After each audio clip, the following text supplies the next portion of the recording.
А, Привет, друзья, вторая часть. Предательство или когда мама выбирает себя, а не тебя. Мама вообще хотела развестись, когда я родилась. Я вторая же, была беременной мной и не развелась. А, Вообще она меня не любила вообще. Не знаю почему. Хотя я все свадьбы организовывала там, с коллегами хорошо общалась, хорошо работала всегда везде. Ремонт делала дома, не спала, потоп всю ночь ходила с этими, как водоканалом.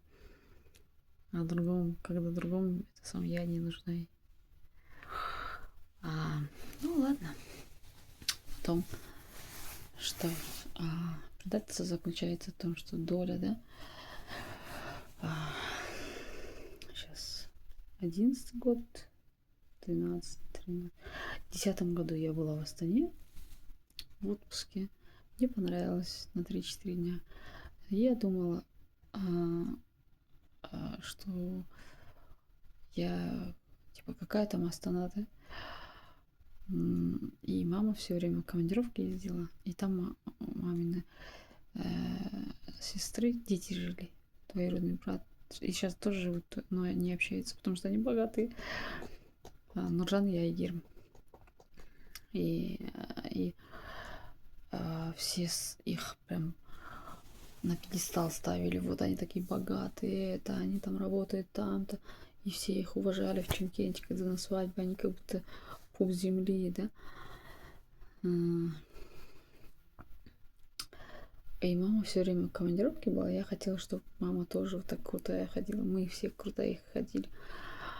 И, как бы, ну, думала, какой там. Потом в 13 году Экспо мы выигрываем. Я один раз от Жан слышу статус-кво, интервью ночью.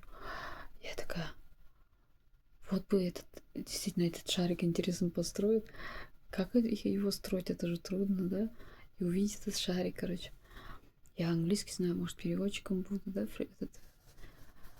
как волонтером. И вот забываю про это. Потом в 13 году на свадьбу приезжаю одноклассницы, которые Аселя. Привет, Асель. И потом с этого начинается, что я остаюсь на работу искать. Потом 14 год, лето, 13 лето, 15 лето. И не получается. Оказывается, я внутренне отпускаю дом, где бесплатно, где родные земли. До такой степени привыкла. И я должна свой день рождения исправиться с моими соседками, которым мы до сих пор с 91-го года дружим. 30 лет или 35. И мой день рождения исправит, где Караван, Кабиска район. Там вообще как это. И вот. Потом 15 возвращаюсь. И мама говорит, может, хватит, все, остану, короче. А между этими делами я все время сбегала, потому что мама меня ела словами. Вот ты никто, ты как собака, вот это все, у тебя ничего не получится. И так и получалось. Она меня спасала, говорила, что я должна. Я не поступила на грант, там ошиблась, когда переписывалась черновика. И она меня оплачивала этот обучение. Два обучения, 2 вуза. И то, что спасала, примерно 2 миллиона, короче. Я ей говорю, я верну. Она говорит, да, ты не вернешь ничего, короче. Потом. Что там еще? Я максимально быстро рассказываю, ну, вкратце, да. И потом. Сейчас скажу. В 16 году мы уже с мамой стали ругаться, молчать дома, не разговаривать. Потому что у нас характер одинаковый. И чтобы не поругаться, мы молчали. Мы с отцами молчали. В 17 году прям мы молчали 2 месяца. И я да, бывало неделю. И она уезжала в Алмату на Новый год часто, чтобы смотреть за детьми сестры.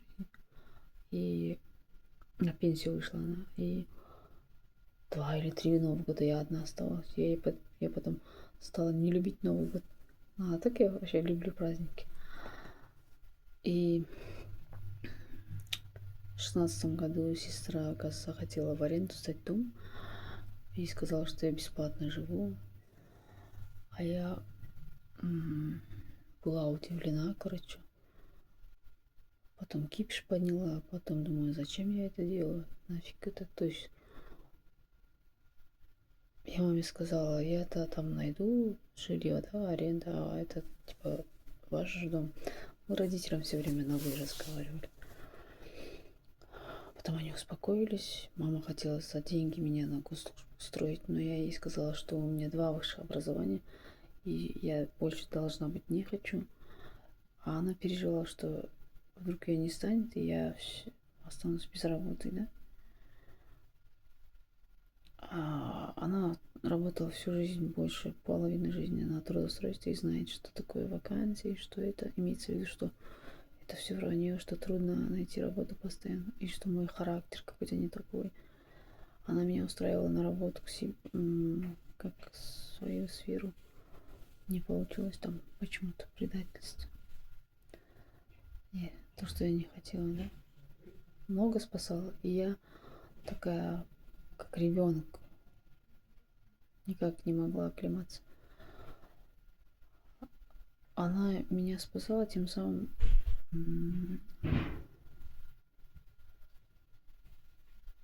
препятствовала, ну, не препятствовала, а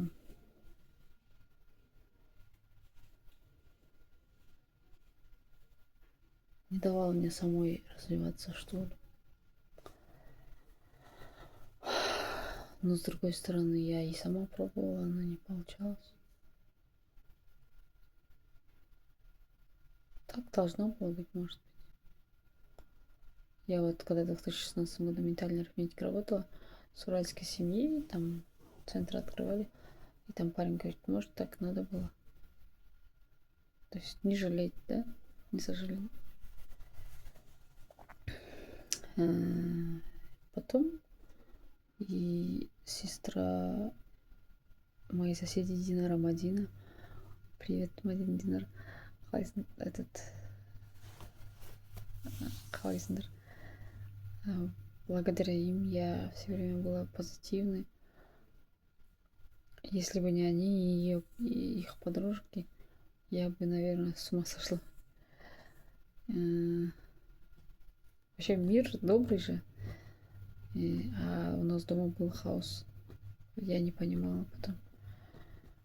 2 разные миры. Я до последнего верила, что все устаканится, но оно не менялось. Потом, если сестра что-то затевает, она до конца заканчивает это. Потом я думала, что он не успокоится. Я заново стала собираться в Астану, взяла кредит. Если ей дадут, то я уеду. И вот далее я, короче, уехала. Потом мама обиделась на меня, все обиделись. А в 13 году сестра хотела, чтобы я в Алмату переехала. Там я месяц искала, в январе работу не нашла. Там вообще, оказывается, не берут, если ты не алматинский. Каждый день искала. Потом сестра говорит, ты не искала, иди работай уборщицей. Я говорю, я не буду работать уборщицей, когда у меня 2 высших образования. Потом я сказала, что я хочу в Чимкент. Она сказала, мама не хочет, чтобы с тобой жить. Она говорит, чтобы ты не приезжала. Я говорю, я буду в другом доме какого-то, но я буду в Чимкенте, короче. Я сбежала, потом они обиделись, и вот до 19 года мы и так не общались нормально. Потом в 19 году, то есть я 17 приехала, получилось. А оказывается, без ожиданий нужно все делать, тогда у тебя получится. А когда ты ожидаешь, там это больше не получается во многом. Потом в 19 году я когда приехала вот на отпуск, тут же нужно все просчитывать.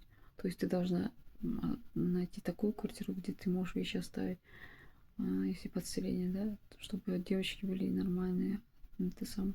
И намного ты не можешь уехать. И деньги, и самолетом хотела, да. Это тоже недешево. И Но в Чимкенте жарко же. 45 градусов, 50 градусов жарко. Плюс. А Астана что хорошо, прохладно, ветерок. И на 2 недели хотела остаться, но через неделю уехала. И не хотела видеть сестер. То есть маме сказала, что я не готова увидеть их. Нужно время. Она сказала, окей. Потом она сказала, может, после смерти осталось частный дом. Она продала себе, взяла деньги, на депозит положила. На 2 миллиона сестренка вышла замуж. То есть депозит перевела в свой банк маме и потом вышла замуж. Я говорю, как его, как же грамотно воспользовалась случаем, да? Это я потом узнала по документам дома, когда находишь, ищешь свои документы, а там нарываешься, наткнулась, короче, а там, короче, я думаю, откуда все там вещи, шуба. Ну, у нас такой доход маленький в семье всегда. И они все время скрывали, говорили, что я в деньгах ничего не смыслю, короче. Это и была правда. Я до такой степени была наивна. И потом, что там?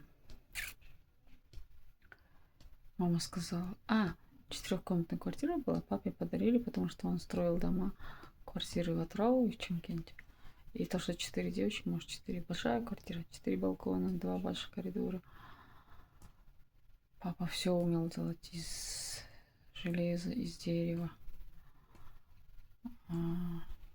Но все его вещи мамин братишка взял, Серик, руки. И половину украли, короче. Он до последней смерти не продавал квартиру. Это есть дом, этот часто. Он не любил этажки. 90-е все, когда сократили его, все пили же. Он стал пить. Мама его гнобила, он стал бить ее. Мы ее защищали, сестра больше защищала.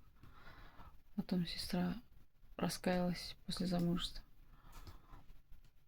После меня замуж вышла сестра, потом сестренка вышла. И в прошлом году Асия, которая после меня. Старшая Гульджамиля, потом я, Алия, потом Асия, потом Зиягуль.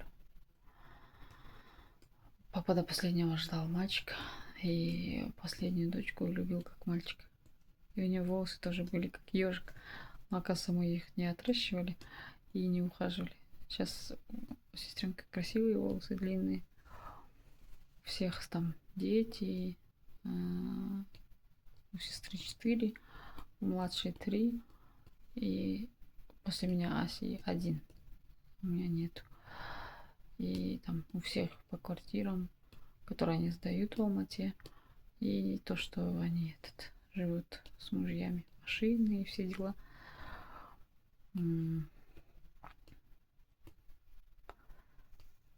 Когда у меня были деньги, там хорошо зарабатывала я. И я им давала одежду, парфюм.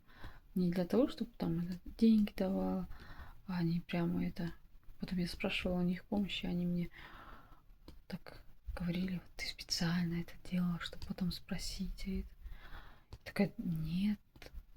Было так обидно. Потом, в 2020 году, мы поменяли 4-комнатную на 3-комнатную. Этажом ниже, в том же дворе, новый дом закончили. Как наша последняя серия, 121, ремонт я там делала. Но потом, как в прошлом году, я в начале года с одним психологом еще проработала с семьей. Она сказала, что я не была счастлива в этом доме, по идее, 3-комнатной. Было очень трудно отпустить. Смерть папы не приняла, короче, не отпустила. Мы отработали, я очень благодарна. Назигуль ханым, здравствуйте. Благодарю вас. Аллах спадарим сізге, Алла разы болсын. Очень многое понять помогла. Потом мама говорит, давай трешку продадим. Тебе одну комнатную, мне одну. Только ты живешь в Чимкенте, будешь жить. А я работала в больнице. Хорошая больница, работа была. Я говорю, мама, я не знаю, у меня сейчас все хорошо. слава богу, да, и не могу сказать, что я вернусь. И потом мама говорит, с другой стороны, если продадим, гости куда придут, если ты замуж выйдешь, или там сестренка еще не выходила после меня. Я говорю, ну ладно. Потом я думаю, если я сейчас за меня там продадут, еще вот эти трое накинутся, ну, нормальный дом продали за тебя, да? Не надо это мне. Короче, я ушла и уехала потом в 20 году. А после мамы болеет туберкулезом, ее вылечили сестры. Потом она в 20 году раком заболела, толстые кишки. Это, оказывается, этот жареное, она говорит, кушала и быстро кушала. Она все время питалась ненормально, на работе пирожки только экономила, на такси не садилась, даже на автобус не садилась. И вот я плакала 2 месяца, пока нет. Потом мои коллеги, мама потом день смерти отца в 20 году сказала, что продаст дом и переедет в Алмату. А я такая, ладно, типа, я что решу, это же ее дом. Потом мои коллеги говорят, она без тебя не продаст, то есть нужно твое разрешение, ты же в доле. А оказывается, это то, что мы подписывали, я забыла. Мы отдали ей доли, все, разрешение нужно. Потом она купила двухкомнатную черновую, сделали ремонт. Она уговорила сестер купить двухкомнатную, хотя не хватало. То есть трешка — это однушка в Алмате. И как ждали, что пока я снова вернусь, буду в Алмате, перееду к маме и смотреть за ней буду. Хотя знали, что я не люблю Алмату. А сестра вот в 16 году, когда говорила, то тебя никто не будет спрашивать, короче. Я говорю, ну ладно. Я говорю, вы же знали, что я не поеду, тем более, когда вы мне долю не даете.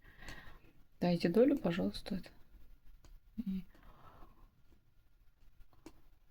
как? Они говорили, мы тебе ничего не должны. Ну все тогда, до свидания. Потом мама говорила, она не может помочь, потому что у нее 300 тысяч кредит, что ли, из-за ремонта. Вот. Потом меня накрыла депрессия в 21 году весной, когда я вот осталась без работы. Это было декретное место, Республиканский центр космических связей работала. И декретница раньше вышла, но там тоже выжили меня почти. Это, не знаю, много где выживают почему-то. У меня, может, страх, что меня уволят, что ли. Они обещали, что после испытательного будет выше зарплата, а по факту не отказались добавлять. Я подняла шум, короче, и они повысили. И после этого они стали меня выживать. Я работала в Антикоре, потом я работала в больнице. В Антикоре тоже выживали, в больнице тоже. Потом где еще? Казавтожол, то же самое. И харассмент.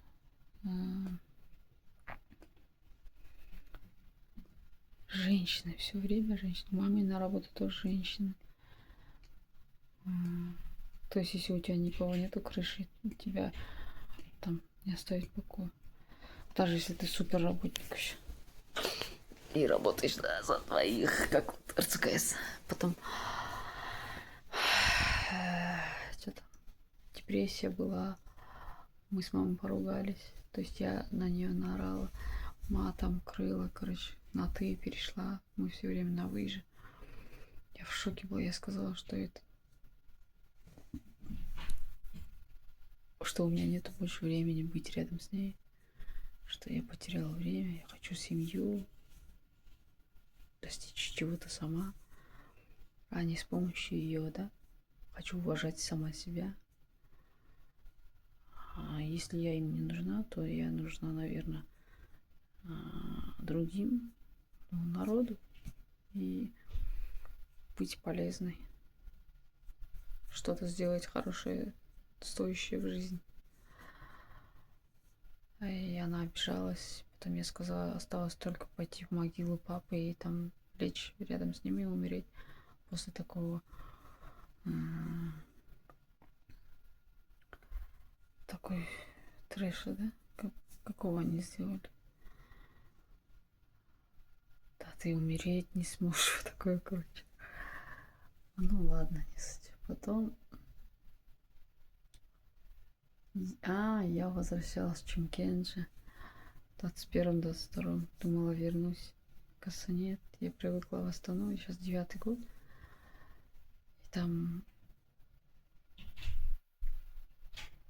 нет работы, мало работы. Потом дома нет, а аренда в Чимкенте не одинаковая. Еда может быть подешевле, но не сказать прям. И люди тоже, да, ну, и одна моя подруга, коллега бывшая, приютила, потом я поняла, что Мульдер ее зовут. Я Мульдер, привет. Благодарна тебе. И вот потом отходила долго, 21-й, 22-й.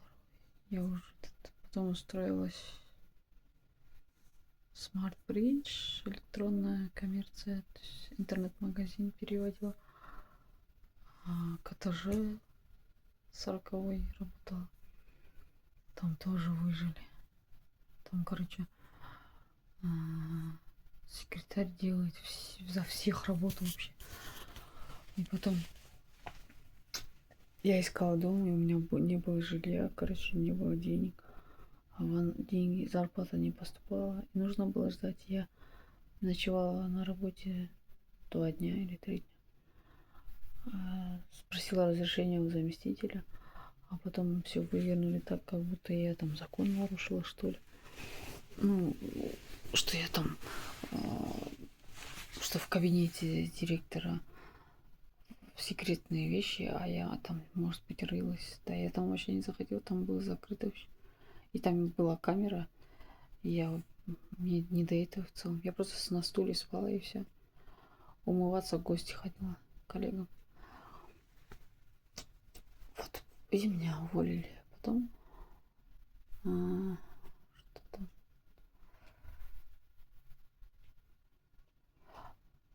Smart Bridge работала. Это хорошее место, без выходных, зарплата хорошая, директор классный. Помогала очень. Но ушла, потому что там, короче, оказывается, переводят и другие тоже неправильно, там ошибками. И еще там молодежь ценится больше, чем старшие поколения. Потому что старшие выговаривают свое мнение же, а студенты там молодые, они молчат, просто работают как роботы. Ничего не говорят. Вот. Электронную гитару принесла какая-то студентка. И давай, короче, играть, представляете? Когда я высказала, шефу это не понравилось. Он сказал, что я, короче, ненормальная. Потом...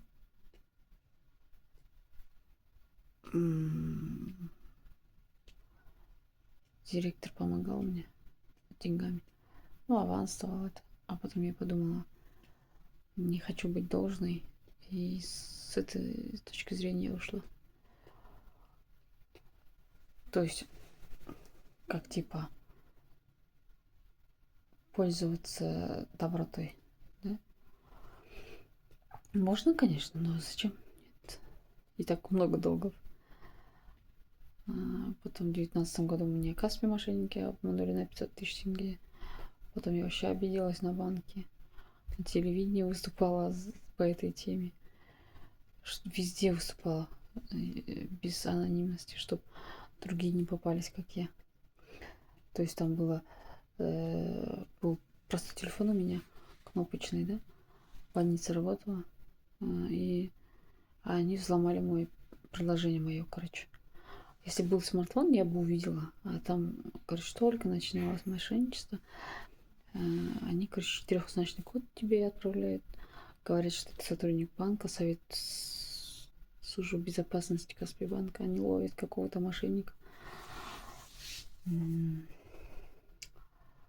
И ты веришь им, а до дня, как вот месяц ранее, они мне не давали 50 тысяч тенге кредит-карту, отказали, 200 тысяч тенге деньгами отказали. И через месяц мне говорят, цевка была не закрыта, и поэтому на меня оформили 500, короче. Я говорю, как? Если у меня история плохая, и это... Ну вот, говорит, тогда весь Казахстан какой-то чат открыли в WhatsApp, каждый час прям скидывали номер, кто кого обманули. Одна женщина, короче, Кокшетау или Костанай, там, ее обманули на 10 тысяч тенге, а ее мужа на 1,5 ляма. А у них ипотека, короче. Вообще. И этот коллеги звонили за 45 тысяч тенге, хотели обмануть, короче. А, получается, как гипноз, знаете, быстро там. Иди сними из банкомата деньги, вот камеры сидят, потом отправь на Киви кошелек. И тогда я только очнулась. Я такая, какой Киви кошелек? А, это ваш счет и Киви связан, говорит. Телефон, говорит, не ставьте. И вот ты не ставишь, отправляешь 500, представляешь, налом. А я никогда налом 500 тысяч не держала. А я тогда загадала помочь коллеге, которая без конца в кредитах, долгах. Для нее это нормально. Она в микрофинансовых организациях все время брала деньги. И она говорила, 500 тысяч тенге, если были бы, я закрыла бы. Я такая, вот бы ей помочь, если бы не дали. И вот надо было взять и не отдавать никому. То есть не подруге, а вот воспользоваться, обратно в банк закинуть. А, они мне говорили, мы вам дадим 200 тысяч, и рейд дадим на следующий день на банк придите. А на следующий день ты узнаешь, что это мошенники, короче. И ты платишь эти кредит сам, этот кредит сам. И вот эта женщина, которая с мужем обманулись на 1,5 ляма, они писали президенту, так как раз тогда виртуальная канцелярия открылась Токаева, Касым-Жомарта Кемелевича. Но это бесполезно, все равно, оказывается, полицию идет он. Полиция говорит, вы дура, и это. Вот, но сейчас не про это. Вот, и потом в итоге... И вот с тех пор не общаемся. И я вот думаю, предательство. И 2 года назад, по-моему, да, или в прошлом году ко мне пришло осознание, что вот пусть уходят эти деньги, там наша квартира, я смотрела объявление в нашем доме 18 лямов, 42 тысячи долларов. Такая, ну ладно. Это примерно. Может, это цена моей свободы. И, в принципе, как бы отсудить можно, оказывается, но я это время, короче, отпрашиваюсь с работы. Когда ты отпрашиваешься, ты не нравишься, тебя уволят, короче. Потом плюс услуги адвоката и там деньги от комнаты, например. Там ничего не останется. И с другой стороны, я смотрела, я говорю сестрам, я смотрела, теперь вы смотрите, потому что вы же врачи. Если с мамой что-то случится, я не смогу ей помочь, потому что я не врач. И вы меня будете обвинять, что-то случится, да? Я говорю, реально честно. Но они все время все-таки обижаются, что я не с мамой, короче. И вот когда ты не общаешься, у тебя порвана связь, у тебя и лично не пойдет, и работа не пойдет, и деньги не пойдет. Словами говорит отпустить, а она по факту это внутренне не отпускает, кажется, они. Там Порча, глаз, там с мужа стороны был, говорят, сестра, там, потому что они как все как зомби слушаются сестру, видишь же. А сестре я помогла в университет, академию поступить. Сестренке помогла замуж выйти, потому что они оба не... Короче, сестренка слегла прям за 2 дня. Я ее подняла, Потом сестра не верила, что в академию поступит. Поступила. Сестренка, которая после меня сейчас, которая в Астане. И я все время там вещи это отправляла, деньги, чтобы мама ей отправила. Вот. Потом сестренка Асия, которая после меня, она говорит, тебя же никто за сильно не заставлял дома. Говорит, я говорю, да, конечно. И легко говорить, когда ты путешествовал полмира, замуж вышла, деньги есть, машина есть, работа есть. Я говорю, он говорит, она говорит, аузыңа қарап сөйле, следи за языком. Я говорю, қалай екен? Ну как на вашем языке разговаривать? Да?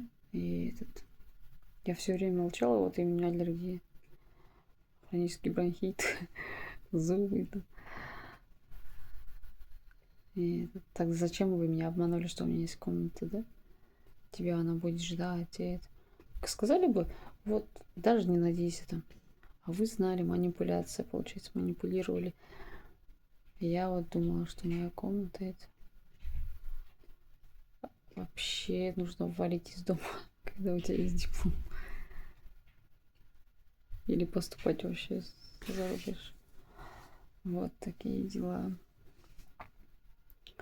Я после развода читала 2008 года Некрасова Анатолия «Материнская любовь». Хотела понять маму, отношения, мужчин, короче, все. Я вот в прошлом году Некрасов приехала в Астану, очень неожиданно. Автограф взяла, перевожу его книгу, дай бог, закончу на казахский. Оказывается, есть перевод, только в Казахстан не пускают казахскую версию книги. Типа в Казахстане нету проблем материнской любви, представляете? Может, в Алмате есть, но в Астане нету казахский. И вот Игорь говорит, переведи на казахский это, чтобы люди поняли. Не в плане, чтобы все развелись, да? Просто понять, да, что у кого какая ошибка бывает в семье, да, и от того страдают дети. Потом вот что еще не сказала. Предательства нет, что просто мама всегда была такой, а я думала это, что она за меня, короче. Теперь не знаю, что как.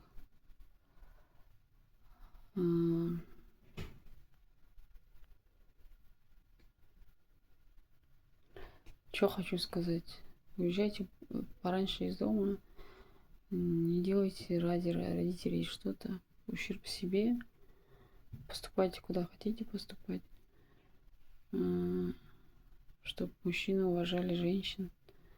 Я, да, казахский парень. Но казахский парень не уважает казахских женщин. Крадут, пьют, изменяют. Не все, конечно.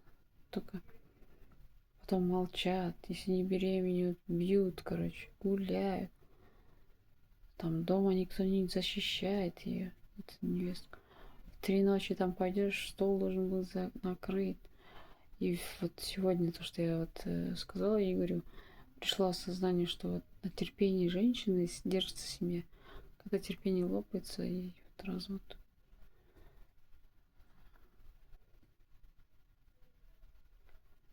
Получилось нормально, кажется. Если вопросы есть, пишите. Уроки жизни мои, да? Не повторяйте ошибок.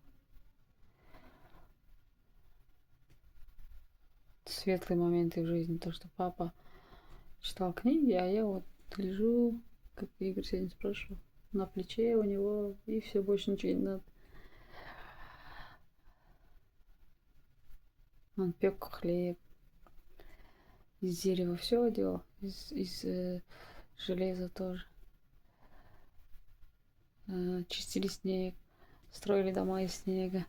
Он строил баню, потом душ, там качели. Даже этажный дом, квартира у нас была качели для сестренки. Сестренку он очень любил. И я похожа на папу. Когда я езжу в АУ, давно не было, 10 лет.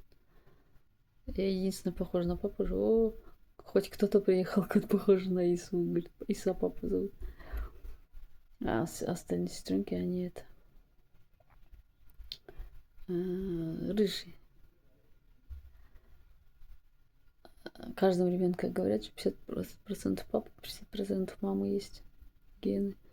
Вот у меня вот это, то, что я вот так делаю от мамы. Прическа, как у мамы. Что еще? От папы голос. Если я, то есть, гневлюсь, то голос еще громче становится. А я чуть громко говорю, уже думают, что я ору, короче. А я не ору. Папа, Лео, домой заходите, Ася, Ника. С 5-го этажа. И он нас с 5-го этажа ждал. Вечером ты идешь со школы, а он тебя ждет, смотрит, курит. Вот это и же. Или большое окно откроет на кухне и курит. И все боятся папы во дворе. Он помог братишке мамы переехать с Чапаевки на квартиру.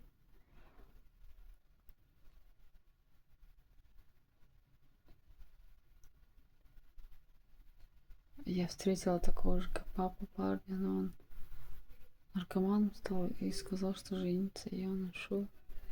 И сегодня вспомнила, он был прям самый это. И самое светлое, что в моей жизни, оказывается. Как день рождения исправили в 18-м году. Классное было. В ресторан пошли. Букет купил мне. Вместе чай пили, кушали, готовила его у него. Тоже как папа лежишь, он смотрит свой футбол. Все спорт-каналы он любил. Потом мне дает пульт, я смотрю 150 каналов подряд.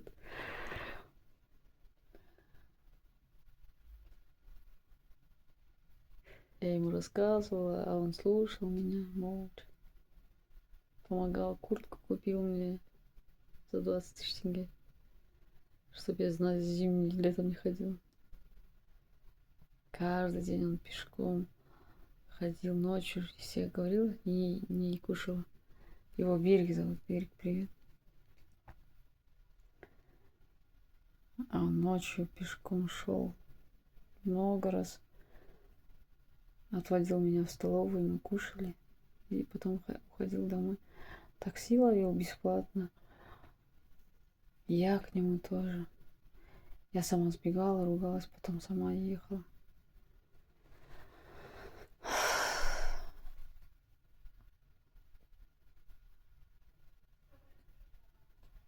И обалденный секс был. Вот мы думаем же, что секс не важен, да? Очень важен. То есть химия должна быть, совместимость должна быть. А это для казахов тема табу. То есть нужно узнать человека, повстречаться от и до. И в быту, да. И если норм, то дальше. А если не узнав, не надо.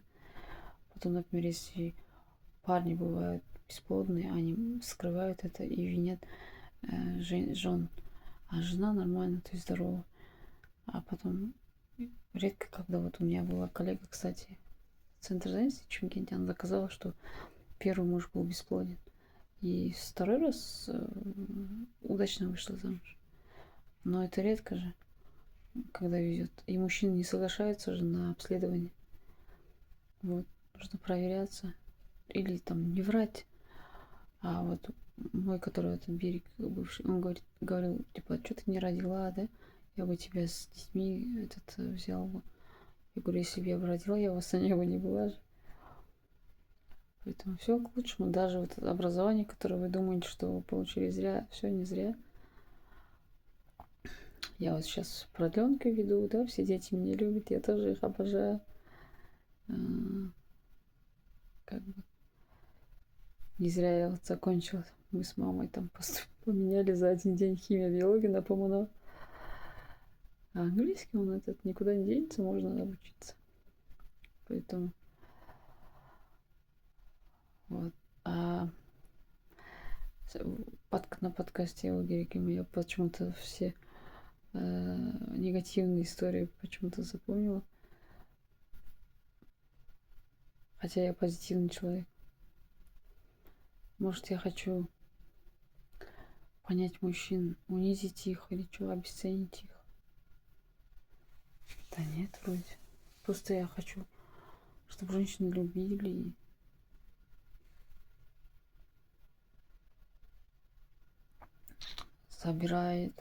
Забрал карточку зарплатную у подруги, коллеги бывшей, муж и не отдает. Я говорю, уходи от него. Он говорит, не могу идти. Ее брат сказал, что отдаст ее продачу, короче, если она разведется. И она боится. Оказывается, у нее в самой семье так было, что карточки вот так забирают у женщин, у дочек, и они не распоряжаются своими деньгами. Я, например, сейчас 3 года у меня карточки закрыты еще, а у меня вот мечта на получать свои деньги с карточки моих. И есть подруга, которую об стену бил муж, многодетная семья они. И она сотрясение получила. Она очень классная моя подруга. И дети даже сказали, почему не разводишься. Она говорит, любит его. Почему-то женщина должна терпеть, заслужить. Есть одна подруга, которая вот смотрела это за свекровью, и она вылечила ее. Типа, а муж ей говорит, вот она, теперь можно ее типа уважать. Такое же, как будто мужчины сами эти. Но пословицы сегодня про деньги, про брак, семью, мы про девушек, дочек обсуждали на подкасте. Там это, ну реально, когда вот ты одна, как женщина, да, или там мужчина. Хотя мужчинам, оказывается, мужчина больше страдает, когда он не женат. И то есть дело не идет. Там личное, ну, финансы, и так, вдвоем легче, и екі жартым пробуйтын два половинки, одно целое будет, да, и продам тірлігін бас одного человека дело не идет, и бас екеу болмай, мал екеу болмайды, пока две головы не соединятся, условно, две пары, да, скота не перебивается, двое не станет, не увеличится. Скот это в плане финансово, да, денежный это. И реально, вот даже если без ничего, просто работающие два мужчина и женщина, когда женятся, машину берут потихоньку, потом потихоньку дом там, да. И вот. Поэтому всем желаю, чтобы у всех были их парочки, их любовь. Много есть примеров моих подруг, знакомых, однокурсников, одноклассников, они все замужем это. И терпение женщин, они держатся на этом. И они молодцы прям. Я говорю, как это ты терпишь? Он говорит, еще чуть-чуть. Вот это. У мужчины тоже есть классные. Вот моя коллега, ее муж, вот семья, 3 детей. Она терпелива, но муж тоже хороший такой, благодарный. Они прям это. Поэтому вот, чтобы у всех все было хорошо, много денег, много друзей, здоровья, очень. Почему так говорят? Если человек что-то желает, значит у него такого, у самого нету этого, да? Да нет, я вообще без никаких мыслей. Я всегда позитивная, верю в доброту, наивность. И этот, чтобы в новом году доход вырос, здоровье прибавилось, чтобы было очень только радостных моментов, чтобы были мужья, жены поддерживающие, как чтобы все родственники друг с другом общались хорошо, на работе, чтобы все было хорошо. Верьте в добро, что все возвращается. Потом делайте, сеете добро, да. Что еще? Открытым быть новому, меняться, менять стиль, переезжать, менять работу, не сидеть 10 лет в одном месте или 5 лет в одном месте. Не обижайтесь на женщин, мужчин, пожалуйста, если они не оправдывали вас, там, оставили вас, да. Не все там, не всех нужно подоткнуть к ребенку, да. То есть хорошие. Вообще хорошее, плохое, так, а мы просто оценку ставим. На самом деле нет такого. То есть мы сами поставили и все, вот решили, да. И не очаровываться, чтобы не разочароваться. Потом женщин то же самое, если вы развелись, не обижайтесь на мужчин. Найдется тот, который полюбит вас. Может, если есть дети с детьми. Потом, если бы не мужчина, дети бы не родились, да? Нужно быть благодарным. Конечно, трудно говорить. Это вот со временем. Нужно, чтобы дети общались. Нужно, чтобы модель счастливых родителей была у детей, чтобы они сами смогли построить это счастливые отношения. Сейчас, если я вернуться к моей семье, например, у нас не о чем говорить, потому что там сколько, почти 10 лет мы не общались с сестрами, у них дети, это. И про что сейчас говорить? Я им то же самое говорю. Зачем общаться? А потом сестренка младшая говорит, я поняла, какая сестра, оказывается, она это старшая, которая. Почему я тебе не верила? Я говорю, потому что, может, так надо было? Ничего страшного. Она так плакала, она говорила, мы должны уважать, чтобы ты живешь в другом городе. И что это только соотношение с мамой живу. Я говорю, да нет. Я, конечно, рада, что это, но это дело и ваше. То есть, если бы все три вы проголосовали, чтобы мне дали доли, я закрыла бы долги. Конечно, вы не должны, но просто помогло бы мне долги закрыть. Да, и на первоначалку на квартиру. Хотя с моей историей вряд ли мне ипотеку дадут. И мы вот уже будем жить в 3 города, вы будете ко мне приезжать. Я же все равно не замужем, Вы же, ну, даже если вы будете приезжать, и мы будем крутые, как родственники мамы, дети мамин сестры. И этот. Потом она обратно обиделась, потому что я спросила зарплату на вахте, где я работала, оказывается, ее они с мужем работали. Она обиделась. А я просто хотела узнать, насколько выросла, и мне и их деньги не нужны же. А сестра воспользовалась, говорит, вот ты это, у нее деньги спрашивала. Она мне скрин отправила. Ну ладно. Даже если спокойно хочется поговорить, все равно все это всплывает. Я говорю, давайте по чесноку. Вот реально, вы мне вышлите долю моей комнаты, да? Потом давайте я перееду к маме, там будем общаться. Я не буду приезжать к маме, я буду жить в Астане, только жить это самое.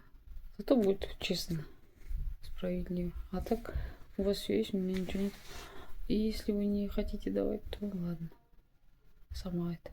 Дай бог здоровья, да? Поэтому... сестренка говорит, мама же умрет. А это мы должны это. Потом, если умрет, не будем общаться. Мы же не общаемся уже 5 лет. Потом умрет. Сейчас мы друг друга не нужны. Потом тем более не будем нужны. Сестра говорила, если я умру, ты еще будешь смотреть за моими детьми. Я говорю, конечно, если дадут. Что, я брошу, что ли, их? Почему такие мысли у нее были?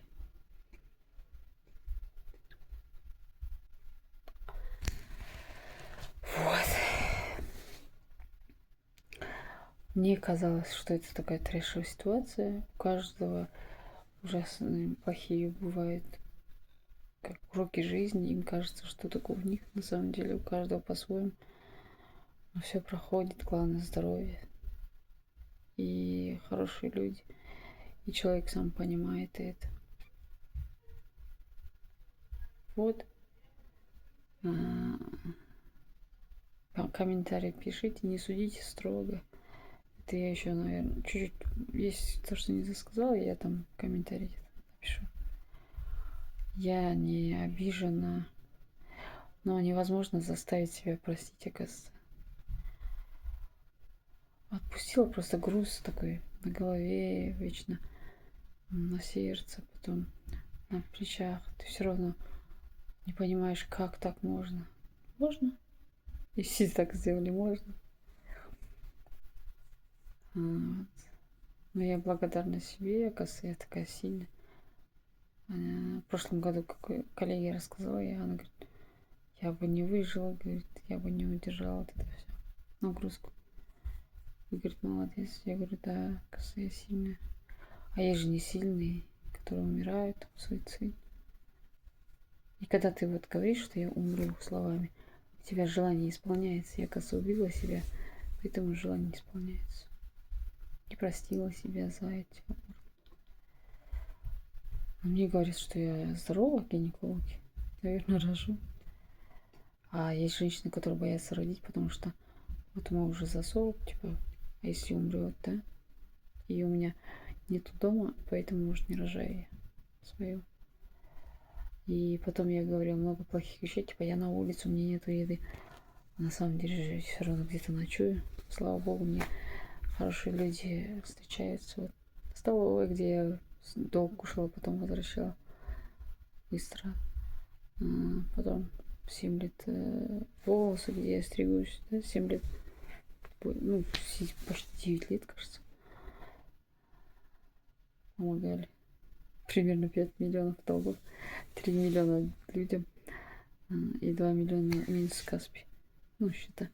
А вот эти люди мне есть, которые просят, да, есть, которые не просят, но я, когда вот ты должен, у тебя дороги не идут, я хочу вернуть долги и жить свободно, более свободно.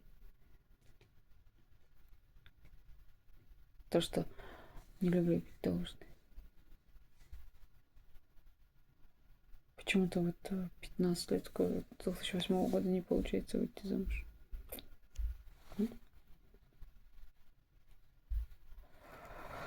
Эй, ладно. Благодарю, что выслушали.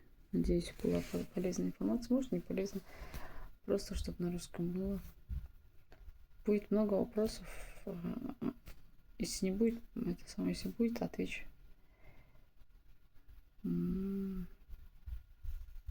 Субъективное мое мнение. Вот.